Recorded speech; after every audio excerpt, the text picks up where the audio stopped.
Hello, welcome back to Elephant in the Room. It's another Friday, and we are so happy to have all of you with us. Hi, Taranjeet. Good evening. Hello, Muihan. Good to be back. It's going to be an interesting episode this evening as we wrap up for the week. Short week it has been, I must say, with the Hari Raya and what have you. But if you remember, the week started with the implications of the MCO and the COVID-19 on professionals and business leaders. Yep. Today we continue with that same theme, but however, the focus is slightly different. It's about the tech-based SME, and that's what we'll be focusing on today. Yesterday we had Sean Toh join us. He was from Big Bath, if you remember, and he shared his thoughts about how he and his business were impacted by the MCO and the COVID at large. But more importantly, he shared with us some key takeaways, which I found extremely insightful, especially in terms of the strategies and the actions that he was looking at taking forward. For those of you who have missed it, go back to our YouTube page on Elephant in the Room, and I'll leave Muihan to talk a little bit about that. And it's all there. It's documented day by day, series by series, episode by episode. And today we have a techpreneur joining us. Muihan, over to you. Yes. So thank you once again for tuning in to all our friends and all our viewers. Welcome to Elephant in the Room for those who have just joined us. As Taranjeet say, please help us to subscribe to both our page as well as our YouTube channel.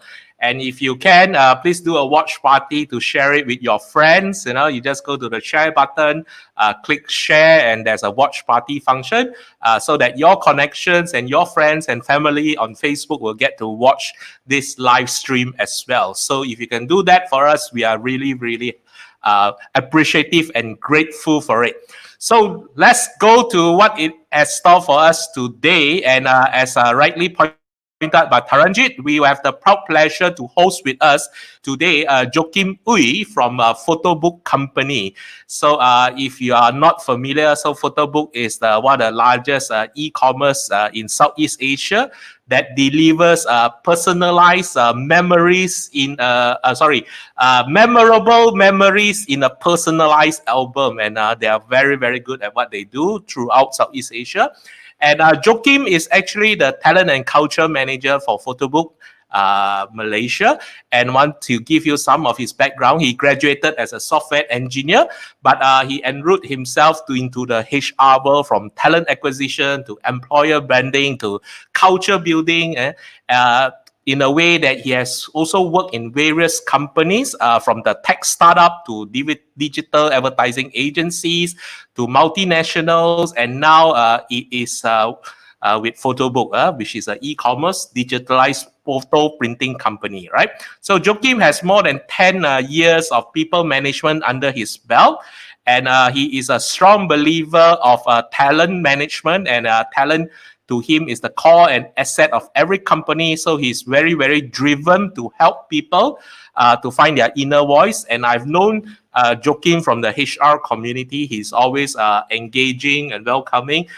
In fact, in our community in Malaysia, which is very strong, and hope those HR friends that are turning in today also would agree with me. So without much further ado, would like to welcome Joachim Ooi to Elephant in the Room. Hi, Joachim.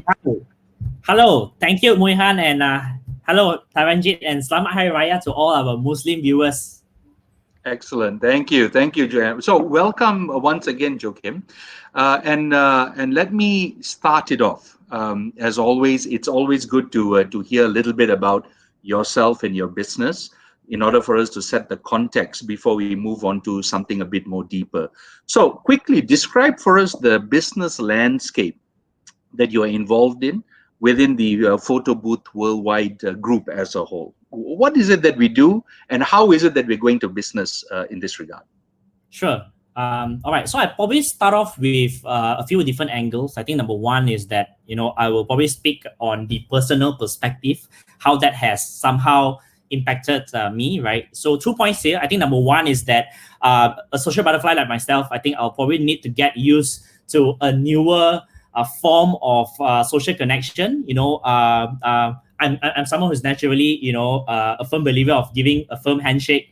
And I would say that I think right now, like for myself, I probably need to change that habit, break that, and put my hand on my heart instead. So I think that's definitely one part that I probably need to change. I think on the second part, I would say that I think throughout this whole MCO and also CMCO period, within these 2 to 3 months, I have I've been attending so many virtual webinars that I think that I have I would say that it's really all about constant learning throughout in this whole journey. I think that it's definitely new to everyone here. So I think it's really all about how fast we're able to adapt. So whereas on the organizational perspective, I would then say that I think that being a e-commerce tech company, we are definitely quite thankful as well that we have all those systems set up and help us prepare for the MCO period. So the moment when our Prime Minister starts announcing that we are supposed to stay at home, and companies have to survive by continuing our business continuity plan with us all working from home, right? So I would say that we have proper systems and tools in terms of communication, in terms of project management tools, in terms of CRMs, in terms of like even HR softwares as well that really help us to glue together to really overcome such a challenging challenges. Sure. Yeah. Understand. So yeah, I think these are some of the business landscape that I just really wanted to point out. Very good, very good. And how big is the organization, Photo Booth? How many people do we have? Where are we scattered around? I've used you guys, and I am absolutely enthralled with the speed at which you guys work at. The product that has come back to me has been absolutely first class. So you know what? I can vouch for it. So well done for you guys there. No, I can vouch for it. But how big is the organization, Joachim? And how many people are there? Sure. So founded in 2005, so it's been about close to 15 years in operations right now. So this is, we started in Malaysia with very humble beginnings. It's all organic bootstrap growth. And I would say that over the years, we have expanded our wings and presence into Philippines, into Australia, Canada, to really look into how do you really want to support customers worldwide. And then I would say that last year in January, we have expanded over to Thailand. And then 2 months ago, way before the MCO period kicks in, we managed to actually scale over to Indonesia as well because we believe there is a lot of huge potential growth. So all in all, I think right now we have about probably more than 290 headcounts. And I believe that by this coming July, we will be hitting more than 300 headcounts. Wow. And you're still recruiting? Yes. Prudent hiring. Very good. I like that. Prudent hiring. Okay, so with that in mind, let's take it to another level and work it down a little bit. This whole limitations that are coming out, the way in which we work, the way in which we interact with clients, has it really impacted your business as a whole, Joachim? So I would say that we are in this pretty much quite unique space because I think number one, industry-wise, we are in e-commerce. And as you can see, right, some of the big players out there like Shopee, Lazada, they are doing very well. Same goes to Food Panda, GrabFood, all these food delivery services. So I would say that in this forefront, I think we are definitely protected because I think that this makes it easier for people. People stay at home. People can just click with just a click from their mobile phone or from the website, and then they just wait a couple of days, and then the products will be delivered into their doorstep. And I would say that one of the things that we also felt that I think that during this time when people stays at home, people spend more time with their family and with their loved ones. They actually have more time to reflect and also to find some activities as well. Perhaps some of them got bored, and we definitely see spike in terms of our business until to a point whereby we really need to start look for more and more vendors. Perhaps we may have kind of projected it a little bit low in terms of our stock counts as well, right? So I think these are some of the things that kind of hit us, but this is a good problem to have, I would say. But I would say that I think as a business, we remain. We chose not to be complacent. Yes, we are blessed, we are grateful, but I think that we chose not to be complacent here and just to settle this, and we really want to make the haze while the sun shines. Yeah. Great. Absolutely. Great. So welcome to those who have just joined us, Elephant in the Room. We are very fortunate this evening to host Joachim Ooi. So Joachim is from PhotoBook company Malaysia, and they are e-commerce in Southeast Asia that does printing personalized albums. So I wanted to maybe just address or welcome or do a shout out to our guests to this evening. So first we have both Sujit and Bhavan from Perth. Thank you for tuning in day after day. We value your support.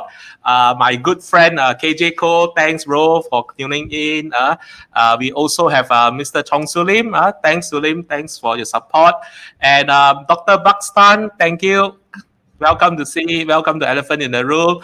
And this is our common friend, okay, Mr. Zorak Chong, who has been loyally following, yeah, you know him. And we have Dr. Michael Heng, all the way from Singapore. Thank you, gentlemen, for your support.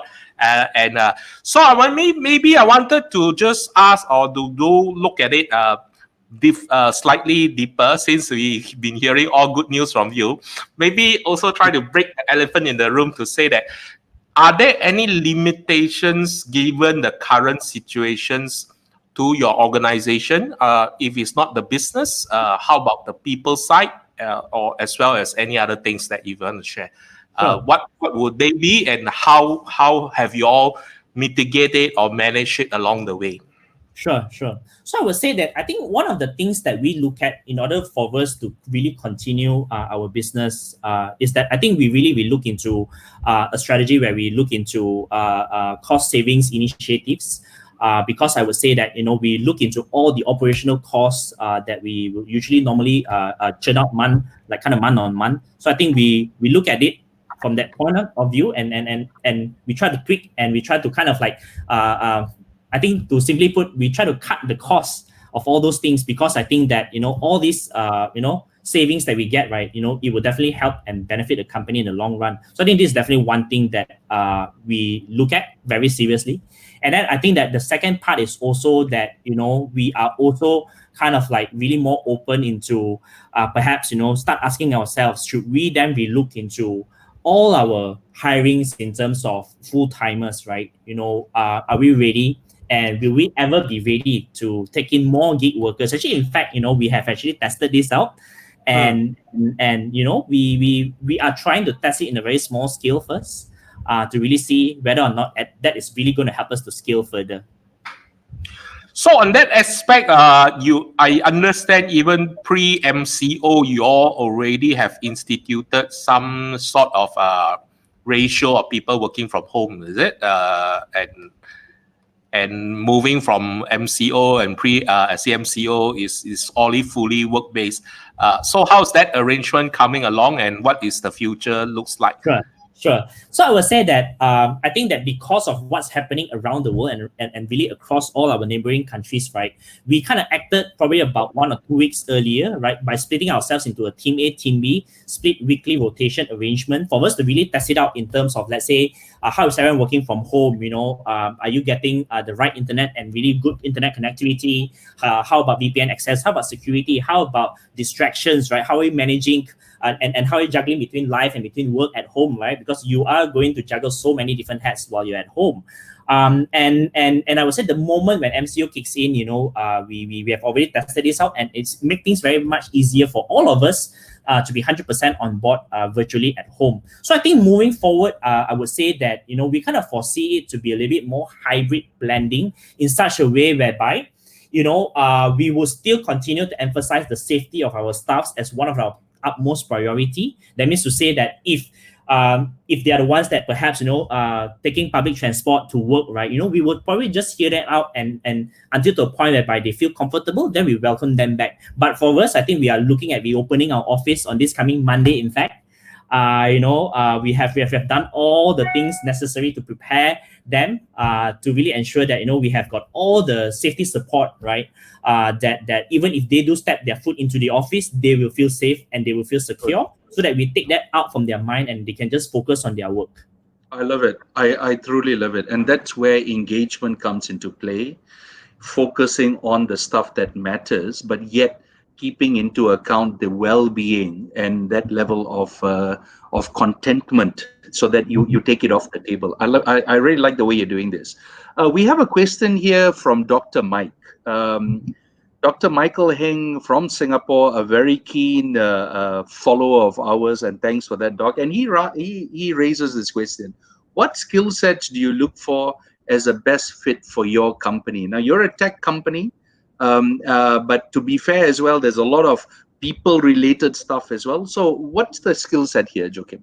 Sure. Thanks for the question, Mike. Right. So I would say that two things. I think number one is we are looking at people who are constantly thinking and okay with change. That means we are looking for change agents. Because I think that in times like this, right, I think adaptability skills really trump everything, because we are talking about people feeling okay to be uncomfortable, and we want them to be okay with it, right? And I think number two is that we're also looking at people who really wants to come in and make an impact. Impact here meaning to say that they are highly passionate in what they truly believe on, and that they'll continue to drive all these changes that we expect them. So I think the change part and also the drive part needs to come hand in hand. Then I think that we are definitely going to set up for more wonders, I would say. Excellent. So how do you go out there? And some time back, we talked about agility.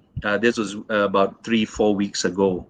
And in fact, Dr. Michael Heng was one of the people that talked about this. And how do you bring in the agility part of this? Is there a particular program that you put them through, or are you looking for certain traits when you go out there to recruit them? What's the deal there, Joachim? I think one of the things that we do here is that I think that we look pretty much quite closely in terms of how we screen candidates, how we filter them as well. When we have conversations and when we have chat with them, we'll be asking some of these open-ended questions to really see how are they taking change, right? I think at the end of the day, it's really about are they going to be okay, or are they quite rigid, right? Because I think at the end of the day, if the person is rigid, right, then I think it's pretty much quite hard, because in terms of e-commerce landscape, right, we have to always remain fluid. Yes. Yeah. Yes, absolutely. All right. So, and I also would like to take on the discussion around the gig economy. You mentioned that very briefly just now. I would like to focus that a little bit more. As part of the interventions that you're currently putting into place, how do you see that part of the workforce playing out? Do they come to the table with the type of capabilities and the type of credentialing that you're looking for, or do we have to work on that? What type of traits are they coming to the table with? And this is something which has been very poignant in a lot of our discussions. Let's hear it from you, Joachim. Sure. Very good question indeed, right? So I would say that for some of these people who really wants to explore the possibility of them, whether or not they fit or they suit into the gig lifestyle, right? I would say that I think look into what are some of the high in demands right now that people or companies or operations are okay with. So I would say that I'll probably give some examples here. I think number one, we are definitely looking at creative industries to be able to fit into this gig economy really well, because we are talking about freelance graphic designers, we're talking about freelance copywriter, content writing, social media person, even right now KOL influencing, because like we kind of see the rise of TikTok, right? Like everyone staying at home and everyone becoming more creative to come up with some of these fun moments at home, right? So I would say that some of these things, right, if you are able to also look into what we call as more of a digital marketing skills, right, I think that we can definitely look into taking in more of these gig workers, because I think that all these skill sets that you have acquired via your own online learnings or through your previous mentor guidance, right? I think that all these skill sets will definitely help to really add more value in individuals in terms of exploring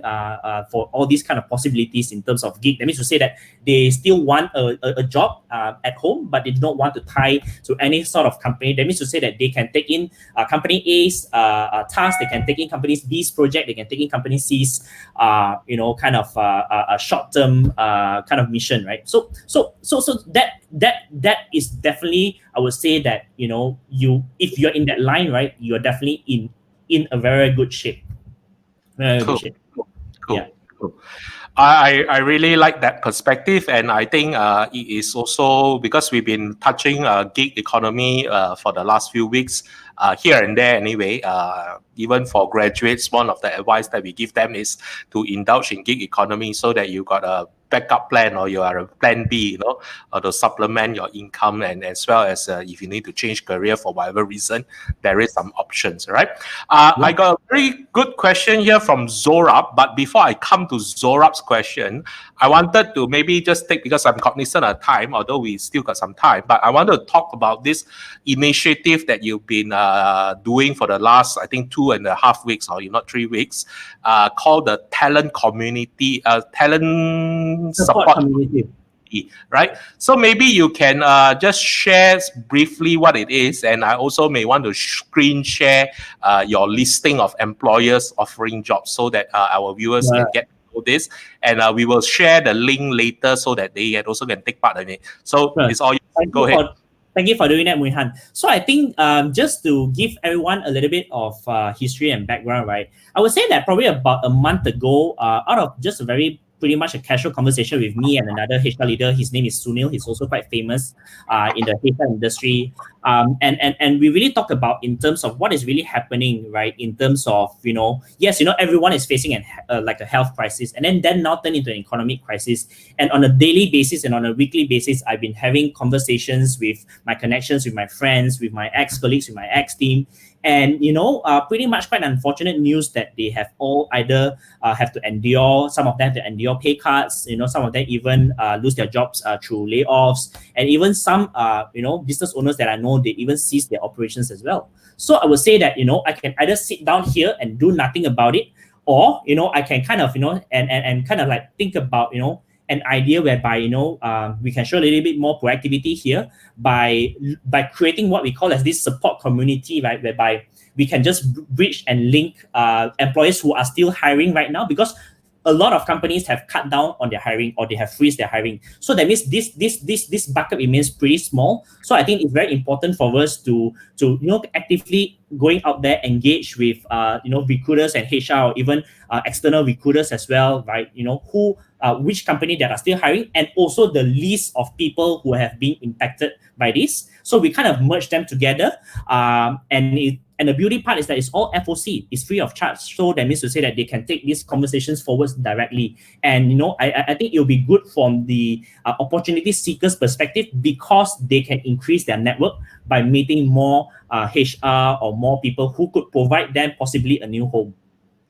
So what I've shared on the screen, and I will make it bigger for everybody to see. So this is been going around for, I think, a month, thanks to Joachim and Sunil, the initiative, to get employers who are still hiring to actually do a collective posting on this quote unquote support recruitment site. All right, it's just a simple listing. I just want to show you all the companies that are still hiring. So for those of you who are watching and you are looking into securing a job, you can actually check them out. Later we will actually share with you the particular link so that you can actually, so you can see there's still quite a bit of company that is still hiring for different type of positions, of course, including PhotoBook in that sense. Right? So, we will share that with the rest later so that you can actually take part of that. Now, coming back to our show, I wanted to maybe just put this one by Zora, which I think is a very nice question. So you say, from your perspective that you have worked with permanent companies and gig economy workforce, how would you then define hypo today and for tomorrow? And how realistic are they in requirements to be sourced in our market? That's a wonderful question, Zora. So I would say that in terms of determining what we call as hypo here, right? Because we mentioned here about high potential for talents, right? I think that we can definitely look into what we call as the skills whereby they are able to look into critical thinking, creative thinking, out of the box thinking. We are looking at people who are constantly looking at problem solving. That means they don't shy away from problems. That means they turn problems into opportunities. So I think these are some of the traits that I would say that this remains the hypo that is in our dictionary right now, right? Because I think that it's really all about being okay with all these uncertainties. I think we wanted someone who is able to seize opportunities and turn it into a goal rather than look at it and say, hey, we are in trouble. Okay, good. I like that, and I think this whole notion around wanting to move things positively forward is absolutely interesting, and I think it's absolutely crucial. One last thing, cognizant of time, and we are in the last couple of minutes. What do you think we can do less of in this unsettling times, as we move forward? Not more of, but Mm-hmm. less of. Sure. What are your thoughts on that?